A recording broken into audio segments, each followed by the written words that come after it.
नमस्कार, बघूयात आजचा पहिला प्रकार। आता हा पदार्थ तयार करण्यासाठी इथे मी 1 वाटी भिजवून घेतलेले पिवळे वाटाणे घेतलेले आहे। वाटाण्यांमधील जे पाणी आहे ते पूर्णपणे नितळून घ्यायचे आणि कुकरमध्ये घालून घ्यायचे आहे। एक मध्यम आकाराचा कच्चा बटाटा घेतला, त्याची साल काढून घेतली आणि काप करून यामध्ये घालायचे आहे। अगदी चिमूटभर यामध्ये आपल्याला खायचा सोडा घालायचा आहे। खायचा सोडा घातल्यामुळे वाटाणे हे मऊसूत शिजले जातात। अर्धा चमचा हळदी पावडर घालून घ्यायची आहे। अर्धा चमचा जिरे पावडर घालायचे आहे। अर्धा चमचा गरम मसाला घालून घ्यायचा आहे। आता अर्धा चमचा चाट मसाला घालायचा आहे आणि चवीप्रमाणे मीठ घालून घ्यायचं आहे। आता वाटाणे बुडतील इतपत यामध्ये पाणी घालायचं आहे। याला मिक्स करून घ्यायचं आहे आणि झाकण लावून कुकरच्या आपल्याला 4 शिट्ट्या काढून घ्यायच्या आहे। इथे मी या कुकरच्या 4 शिट्ट्या काढून घेतलेल्या आहे। इथे आपला जो वाटाणा आहे तर तो सुद्धा छान मऊसूत शिजला गेलेला आहे।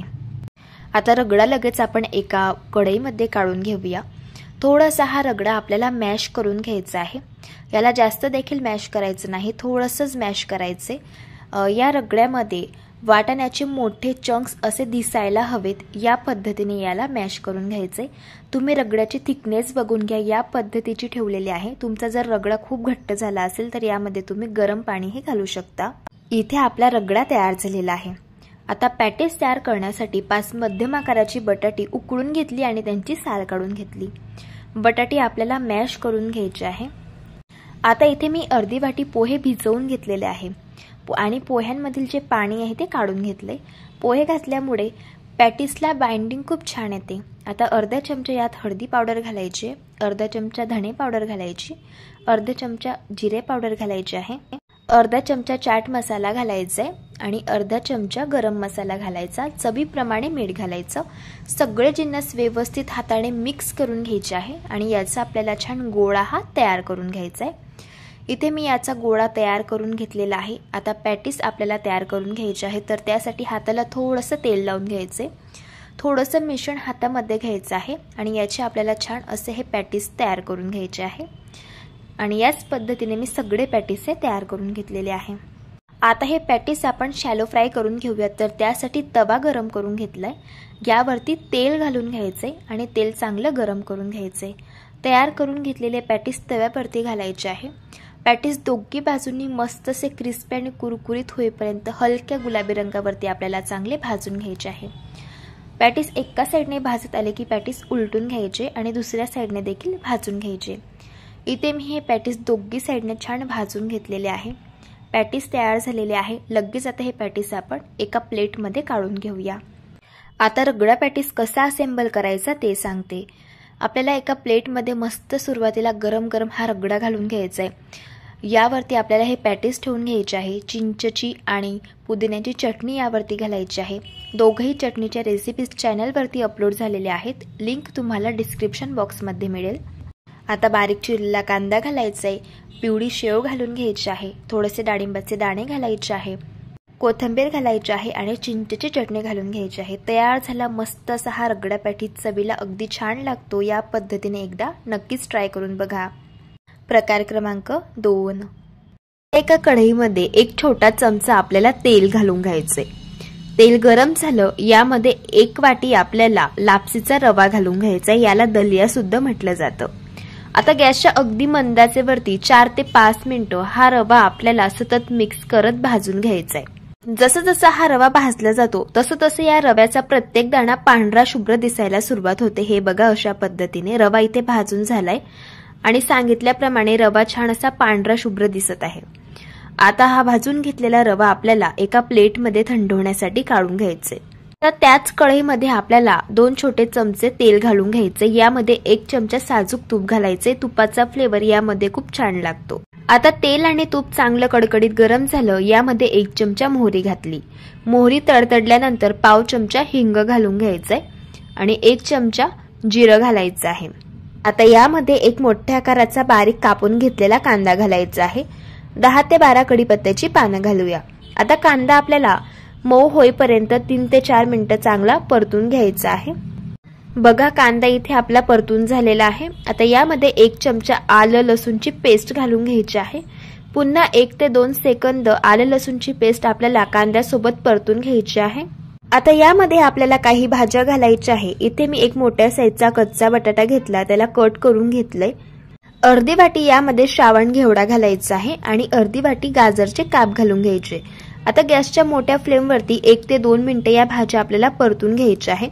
अशा या भाज्या गॅसच्या मोठ्या फ्लेमवरती परतून घेतल्यामुळे भाज्यांचा जो स्मोकीपणा असतो तो या पदार्थामध्ये खूप छान उतरतो। याला मी छान परतून घेतलं। यावरती 2 मिनिटं झाकण ठेवायचं आणि एक वाफ यावरती काढून घ्यायची। बघा भाज्यांवरती एक वाफ आलेली आहे।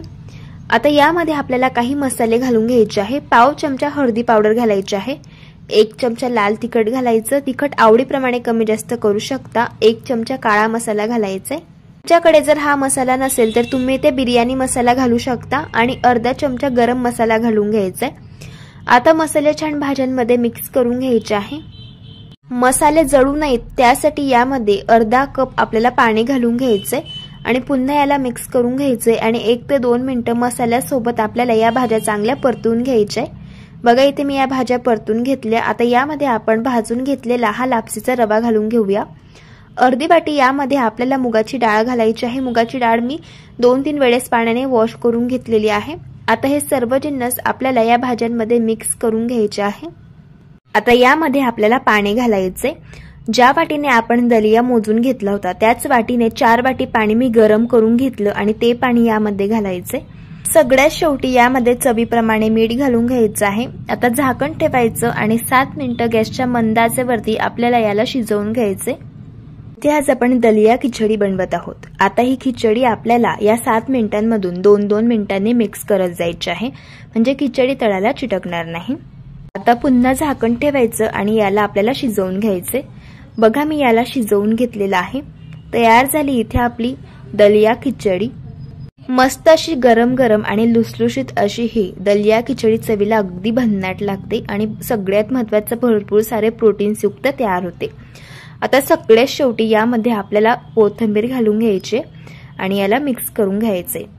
कधी कधी रात्रीच्या स्वयंपाकाचा कंटाळा येतो, भाजी पोळी खायची इच्छा होत नाही, त्यावेळेस आपण हा पदार्थ बनवू शकतो। चवीलाही अगदी मस्त लागतो आणि अगदी 15 मिनिटाच्या आत तयार होतो। ही खिचडी खाताना थोडंसं यावरती आपल्याला तूप घालून घ्यायचे, म्हणजे खिचडीची चव दुपटीने वाढते आणि चवीलाही अगदी मस्त लागते। अशा पद्धतीने एकदा तुम्ही दलिया खिचडी ट्राय करून बघा। प्रकार क्रमांक 3। पदार्थ तयार करण्यासाठी इथे आपल्याला 1.5 वाटी बासमती तांदूळ घ्यायचा आहे। जर घरात बासमती तांदूळ अवेलेबल नसेल, जो तांदूळ घरामध्ये असेल तो घेतला तरी सुद्धा चालू शकतं। यामध्ये पाणी घालून घ्यायचे आणि तांदूळ 3 ते 4 वेळेस आपल्याला चांगले वॉश करून घ्यायचे। तांदूळ इथे मी चांगले वॉश करून घेतलेले आहे। इथे आपल्याला फ्राईड राईस तयार करायचा आहे, तर त्यासाठी सगळ्यात आधी भात शिजवून घ्यायचा आहे। तर त्यासाठी 6 ग्लास पाणी मी कढईमध्ये घालून घेतले। यामध्ये चवीप्रमाणे मीठ घालून घ्यायचे आणि पोहे खायचे 2 छोटे चमचे यामध्ये तेल घालायचे। पाण्याला छान मिक्स करून घ्यायचे आणि या पाण्याला खडखडून एक उकड आपल्याला काढून घ्यायची आहे। आता पाण्याला चांगली उकळ आलेली आहे। आता हे तांदूळ यामध्ये आपण घालून घेऊया। आता हा तांदूळ आपल्याला 90% शिजवून घ्यायचा आहे। जास्त तांदूळ ओव्हरकुक करायचं नाही, नाहीतर मग जो फ्राईड राईस आहे तर त्याचा लद्दा तयार होऊ शकतो। त्यामुळे तांदूळ आपल्याला 90% शिजवून घ्यायचा आहे। जसं आपण बिर्याणीसाठी तांदूळ शिजवून घेतो ना, त्याच पद्धतीने हा तांदूळ आपल्याला शिजवून घ्यायचा आहे। इथे मी हा तांदूळ शिजवून घेतलेला आहे, बघू शकता। आता लगेच गॅस बंद करायचे आणि याला एका चाळणवरती काढून घ्यायचे आणि हा तांदूळ आपल्याला असा चाळणमध्ये पसरवून घ्यायचा आहे, कारण तांदळाची वाफ तयार होते आणि वाफेमुळे तांदूळ हा ओव्हर कुक होऊ शकतो। त्यामुळे असा हा तांदूळ आपल्याला चाळणवरती पसरवून घ्यायचा आहे। आता फ्राईड राईस कसा बनवायचा ते आपण बघूया। कढईमध्ये 3 छोटे चमचे तेल मी गरम करून घेतले। यामध्ये अर्धा चमचा हिंग घालून घ्यायचे, 2 चमचे बारीक कापून घेतलेला लसूण यामध्ये घालायचे आणि 1 चमचा बारीक कापून घेतलेलं आलं यामध्ये घालायचे। लसूण आणि आलं हलक्या गुलाबी रंगावरती चांगलं तेलामध्ये फ्राय करून घ्यायचे या पद्धतीने।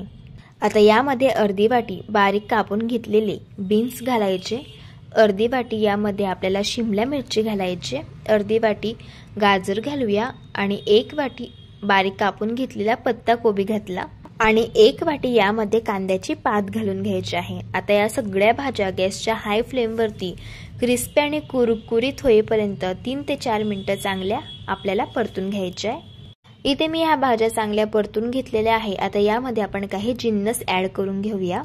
2 चमचे यामध्ये आपल्याला शेजवान फ्राईड राईस मसाला घालून घ्यायचा आहे। जर तुमच्याकडे हा मसाला नसेल तर तुम्ही ते शेजवान सॉस सुद्धा घालू शकता। 1 चमचा काळी मिरी पावडर घालायचे, अर्धा चमचा लाल तिखट घालायचंय, अर्धा चमचा काश्मीरी मिरचीचं तिखट घालायचं रंगासाठी।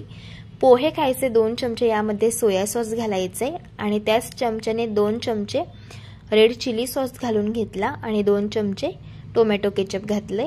आता चवीनुसार यामध्ये मीठ घालून घेतलेलं आहे। मीठ बेतानेच घालायचंय कारण सॉसेस मध्ये सुद्धा मीठ असतं आणि इथे आपण भात शिजवताना देखील मीठ वापरलेलं होतं। सगळे सॉसेस चांगले आपल्याला या भाज्यांमध्ये मिक्स करून घ्यायचे आहे आणि हा शिजवून घेतलेला भात यामध्ये घालून घ्यायचा आहे। आता हा भात आपल्याला चांगले या तयार करून घेतलेल्या फोडणीमध्ये व्यवस्थित मिक्स करून घ्यायचा आहे। अगदी हलक्या हाताने हे मिक्स करून घ्यायचे म्हणजे भाताचे तुकडे पडणार नाही। इथे मी याला छान मिक्स करून घेतलेला आहे, बघू शकता। अगदी परफेक्ट असा इथे आपला हा फ्राईड राईस तयार झालेला आहे। आता गॅसची फ्लेम अगदी स्लो ठेवायची आणि झाकण ठेवून एक वाफ आपल्याला या फ्राईड राईस वरती काढून घ्यायची। इथे मी या फ्राईड राईस वरती एक वाफ काढून घेतलेली आहे। तयार झाला मस्त असा चमचमीत अगदी चायनीज सेंटर वरती मिळतो तसाच आणि त्याच चवीचा फ्राईड राईस घरच्या घरी। आता याला देखील आपण एका प्लेट मध्ये सर्व्ह करून घेऊया। असा हा फ्राईड राईस चवीला अगदी भन्नाट लागतो आणि लहान काय मोठे सुद्धा फार आवडीने खातील इतका चविष्ट तयार होतो। नक्कीच एकदा या पद्धतीने तुम्ही ट्राय करून बघा। प्रकार क्रमांक 4।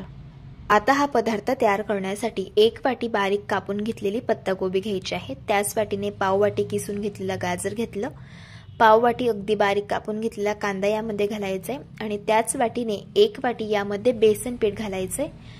पदार्थ क्रिस्पी आणि कुरकुरीत तयार होण्यासाठी 2 चमचे तांदळाचं पीठ घातलं, 1 चमचा हिरव्या मिरचीचे काप घातले, 1 चमचा आलं लसूणची पेस्ट घालून घेतली, 1 चमचा जिरे पावडर घालायचे, 1 चमचा धणे पावडर घातली, पाव चमचा हिंग घालायचे, पाव चमचा हळद घालायचे, पाव चमचा ओवा घालायचे आणि बारीक चिरलेली कोथिंबीर घालून घेतली। सगळे शेवटी चवीप्रमाणे मीठ घालून घ्यायचे।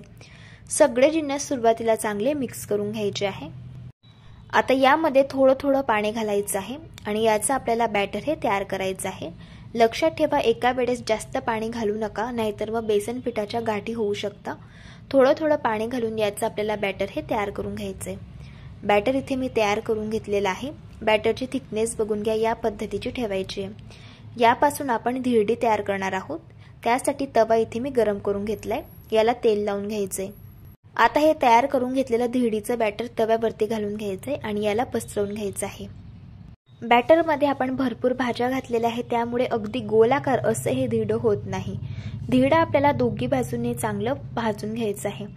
एका साइडने धिरडं भाजून झाल्यावरती पलटी करून घ्यायचंय आणि दुसऱ्या साइडने देखील याला भाजून घ्यायचंय। इथे हे धिरडं मी भाजून घेतलेलं आहे, याला आता आपण काढून घेऊया। इथे आपलं कोबीचं धिरडं तयार झालेलं आहे। मुलांना जर कोबीची भाजी आवडत नसेल त्यावेळेस तुम्ही हे धिरडं बनवून घेऊ शकता, चवीला अगदी छान लागतं। प्रकार क्रमांक 5। सगळ्यात आधी आपल्याला कढईमध्ये 3 ग्लास पाणी घालून घ्यायचं आहे। यामध्ये चवीप्रमाणे मीठ घालायचं आहे, 1 छोटा चमचा तेल घालायचं आहे आणि या पाण्याला आपल्याला एक खडखडून उकळ काढून घ्यायची आहे। हे बघा अशा पद्धतीने। इथे आज आपण हक्का नूडल्स तयार करणार आहोत, त्यासाठी इथे मी नूडल्स घेतलेले आहेत। ह्या नूडल्स आता आपण पाण्यामध्ये घालूयात। नूडल्स आपल्याला 70 to 80% शिजवून घ्यायचे आहेत। जास्त नूडल्स ओव्हर कुक करायचे नाहीत, जर जास्त नूडल्स शिजला तर त्यांचा लद्दा तयार होतो। इथे मी नूडल्स छान शिजवून घेतलेले आहेत आणि तुम्ही बघू शकतात अशा पद्धतीने आपल्याला या नूडल्स 70 to 80% शिजवून घ्यायचे आहेत। आता गॅस बंद करूयात आणि याला आपण एका चाळणवरती अशा पद्धतीने काढून घेऊयात। आता या नूडल्स चाळणवरती अशा पद्धतीने पसरवून घ्यायचे आहेत। आता या नूडल्स वरती आपल्याला थंड पाणी घालून घ्यायचं आहे, कारण नूडल्स खूप गरम आहेत आणि त्याची जी कुकिंग प्रोसेस असते तर ती चालूच असते, तर ती बंद होण्यासाठी यावरती थंड पाणी घालून घ्यायचं। असं नूडल्स वरती थंड पाणी घातल्यामुळे नूडल्स ओव्हर कुक होत नाहीत आणि त्यांचा लद्दा तयार होत नाहीत। नूडल्स अगदी छान सुटसुटीत आणि मोकळ्या मोकळ्या तयार होतात।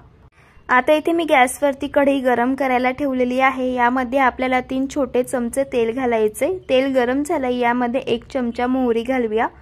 मोहरी तडतडल्यानंतर यामध्ये आपल्याला लसूण घालून घ्यायचंय। इथे मी 6 ते 7 लसणाच्या पाकळ्या उभ्या बारीक कापून घेतल्या होत्या, तर त्या घातल्या। हा लसूण आपल्याला हलक्या गुलाबी रंगावरती अशा पद्धतीने छान परतून घ्यायचंय। यामध्ये पाव चमचा हिंग घालूया।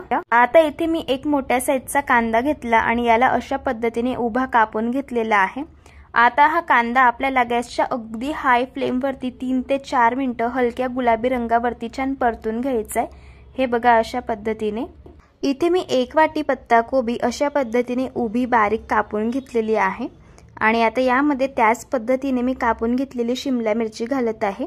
आता या भाज्या गॅसच्या अगदी हाय फ्लेम वरती 4 ते 5 मिनिटं आपल्याला परतून घ्यायच्या आहेत। या भाज्या शिजवून घ्यायच्या नाहीत, अशा या भाज्या 4 ते 5 मिनिटं गॅसच्या हाय फ्लेम वरती परतून घेतल्यामुळे भाज्यांचा क्रंचीनेस हक्का नूडल्स मध्ये खूप छान उतरतो आणि या नूडल्स ठेल्यावरती मिळतात तसेच आणि सेम त्याच चवीच्या तयार होतात। आता या भाज्या छान परतून घेतल्यानंतर यामध्ये 1 चमचा सोया सॉस, 1 चमचा रेड चिली सॉस आणि 1 चमचा टोमॅटो केचप घालायचे। सॉस जळू नये त्यासाठी यामध्ये आपल्याला 2 छोटे चमचे पाणी घालून घ्यायचे आणि हे सॉस भाज्यांमध्ये छान मिक्स करून घ्यायचे आहे। आता यामध्ये आपण काही मसाले घालूयात। इथे मी 2 चमचे नूडल्स मसाला घेतलाय, 1 चमचा तिखट घेतले आणि पाव चमचा हळदी पावडर घेतली। आता हे सर्व मसाले आपल्याला या भाजीमध्ये मिक्स करून घ्यायचे आहे। एक गोष्ट लक्षात ठेवायची, नूडल्स बनवताना गॅसची फ्लेम हाय ठेवायची आहे आणि ही सर्व प्रोसेस आपल्याला गॅसच्या हाय फ्लेम वरतीच करायची आहे। आता यामध्ये आपल्याला नूडल्स घालून घ्यायचे आहेत। आता सगळ्यात शेवटी यामध्ये चवीप्रमाणे मीठ घालायचंय। लक्षात ठेवायचं, नूडल्स शिजवताना सुद्धा आपण मीठ घातलं होतं आणि सॉस मध्ये सुद्धा मीठ असतं, त्यामुळे मीठ हे बेतानेच घालायचं। आता हे सर्व जिन्नस आपल्याला छान मिक्स करून घ्यायचे आहेत। यावरती झाकण ठेवूयात आणि आपल्याला नूडल्स वरती एक वाफ काढून घ्यायची। हे बघा अशा पद्धतीने तयार झाल्या इथे आपल्या हक्का नूडल्स। ज्या पद्धतीची टेस्ट ठेल्यावरच्या नूडल्स मध्ये येते सेम तशाच पद्धतीची आणि त्याच चवीच्या ह्या हक्का नूडल्स आज आपण घरी तयार केलेले आहे। चवीला अगदी छान तयार होतात। अशा पद्धतीने तुम्ही एकदा ट्राय करून बघा। जर तुम्हाला आजच्या या सर्व रेसिपीज आवडल्या असेल तर रेसिपीला लाईक करा, चॅनलला सबस्क्राइब करा आणि शेजारील बेल आयकॉन प्रेस करायला विसरू नका। व्हिडिओ जास्तीत जास्त शेअर करा। तर चला भेटू एका मस्त अशा चमचमीत रेसिपी सोबत। तोपर्यंत धन्यवाद।